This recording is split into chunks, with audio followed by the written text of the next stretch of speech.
नमस्कार, मैं प्रिय रंजन भारती आपके साथ मेरी बात के आज के अंक में आप सबका बहुत बहुत स्वागत। मैं लगातार वही बात कर रहा था जो आज घटित हो गया।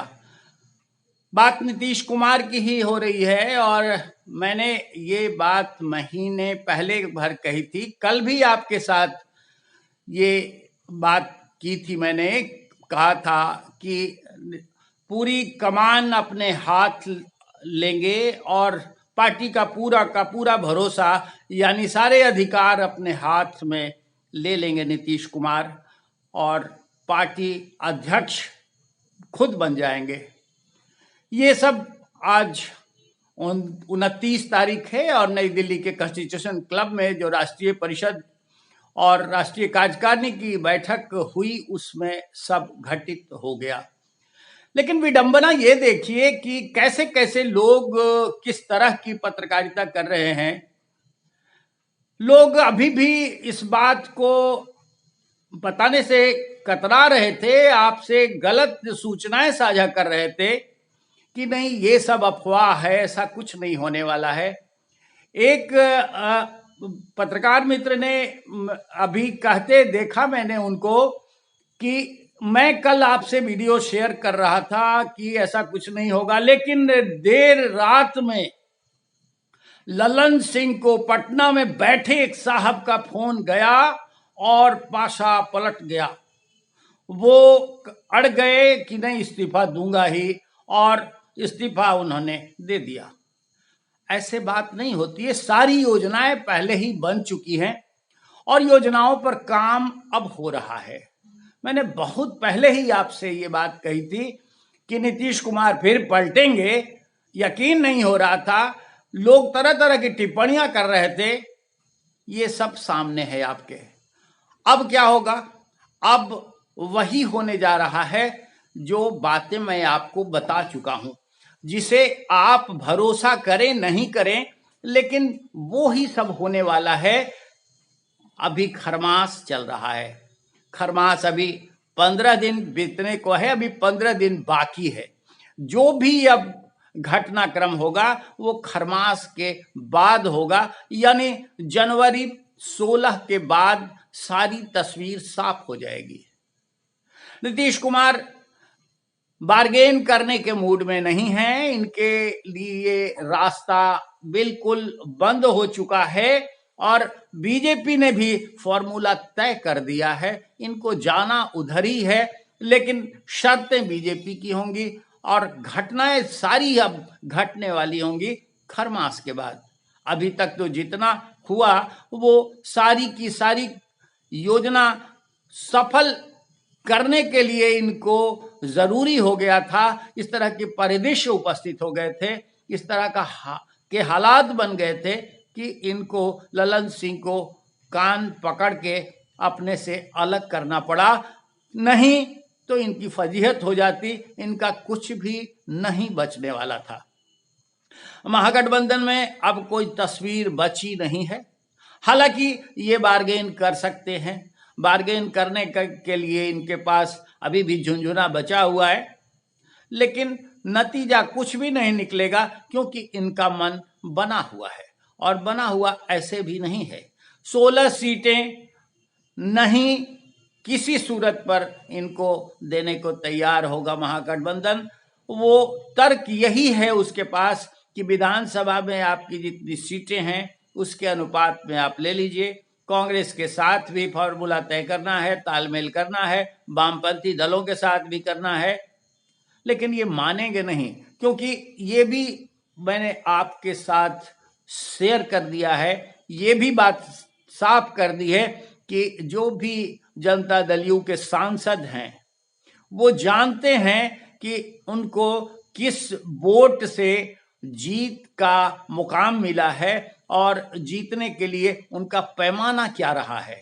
वो जानते हैं बड़ी अच्छी तरह से कि इधर सीटें मिल भी जाएंगी तो लालू यादव और वामपंथी दलों के सहारे वो जीत नहीं पाएंगे, क्योंकि जादू चलेगा तो फिर नरेंद्र मोदी का ही, और नरेंद्र मोदी के खिलाफ जो भी प्रत्याशी खड़ा होने वाला है आने वाले लोकसभा चुनाव में, उसकी हालत क्या होगी वो 2019 की पुनरावृत्ति से कुछ अलग नहीं होने वाला है।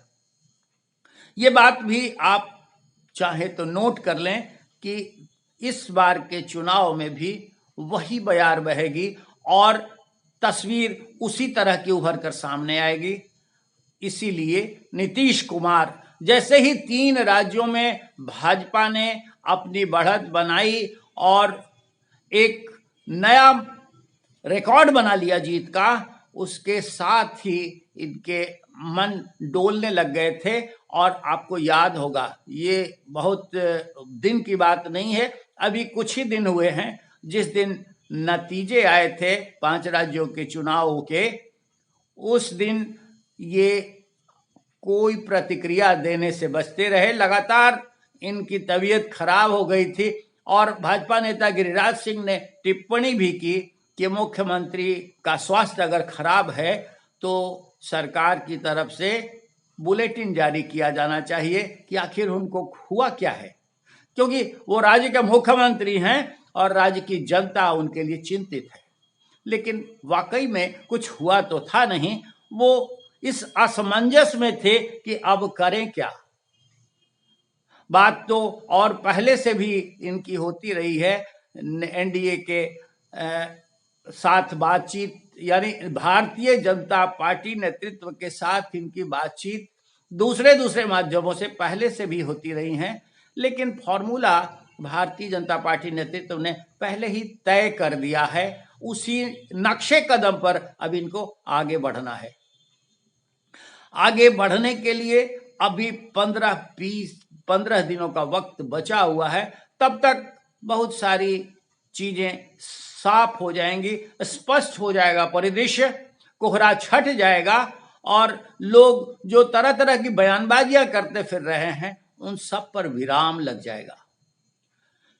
क्योंकि जानने वाले जानते हैं कि नीतीश कुमार के मन में क्या चलता है, और ये भी जानते हैं, आपको याद करा दूं, प्रशांत किशोर ने, जो जनसुराज अभियान के नेता हैं, वो अभी लगातार नीतीश कुमार पर टिप्पणियां करते आए हैं। उन्होंने ये कहा था कि नीतीश कुमार भाजपा के बगैर रह ही नहीं सकते, और अगर इसमें ये सच्चाई भी हो कि ये कहीं भाजपा की मिली भगत से महागठबंधन में लंका दहन के लिए न आए हों तो इसमें कोई आश्चर्य नहीं होना चाहिए, क्योंकि सारी योजनाओं का सूत्रधार और फिर बंटाधार और फिर वही पतवार, यानी खेवनहार फिर नरेंद्र मोदी बन जाएं, ये कोई एक दिन की इबादत लिखी जाने वाली नहीं है। इसके लिए एक पूरी योजनाबद्ध तरीके से काम होता चला आया है और अब चंद दिन शेष बचे हैं। सारी परिस्थितियां आपके सामने होंगी। चुनाव जैसे ही उसकी रणभेरी बजेगी लोकसभा चुनाव की, आप ये भी मान लीजिए, ये हकीकत में होने वाला है कि विधानसभा का जो चुनाव बिहार में 2025 में होगा वो भी लोकसभा चुनाव के साथ ही तय होगा। और देखते जाइए, राष्ट्रपति शासन, विधानसभा भंग और केयरटेकर मुख्यमंत्री नीतीश कुमार, इस रास्ते पर ही बात आगे बढ़ती चली जाएगी। अभी थोड़ा सा वक्त है और इस दौरान राजनीतिक परिस्थितियों में बदलाव बहुत सारे होंगे, परिस्थितियां बहुत तरह से करवट बदलेंगी, लेकिन होगा वही जो बात लकीर खींच दी गई है, जो पहले ही एक फॉर्मूले की तरह सेट कर दिया गया है।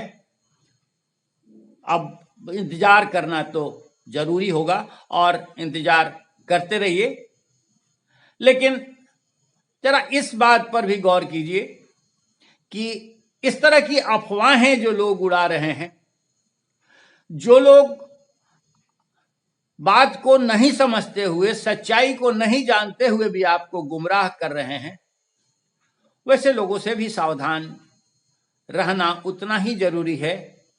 और साथ साथ ये भी जरूरी है कि आपके सामने सच लाने वाले को आपका दुलार, आपका प्यार मिलता रहे। और जब तक आपका प्यार, आपका दुलार मिलता रहेगा, मैं इसी तरह से चीजों को आपके सामने रखता रहूंगा और साथ साथ आपसे बात करता रहूंगा। हर किसी एक विषय पर आपके साथ अपना विश्लेषण साझा करता रहूंगा। आज के अंक में बस इतना ही। हमारे चैनल को सब्सक्राइब करते रहिए और प्रतिक्रियाएं देते रहिए। फिर मिलते हैं आपसे, किसी और विषय पर बात करेंगे। नमस्कार।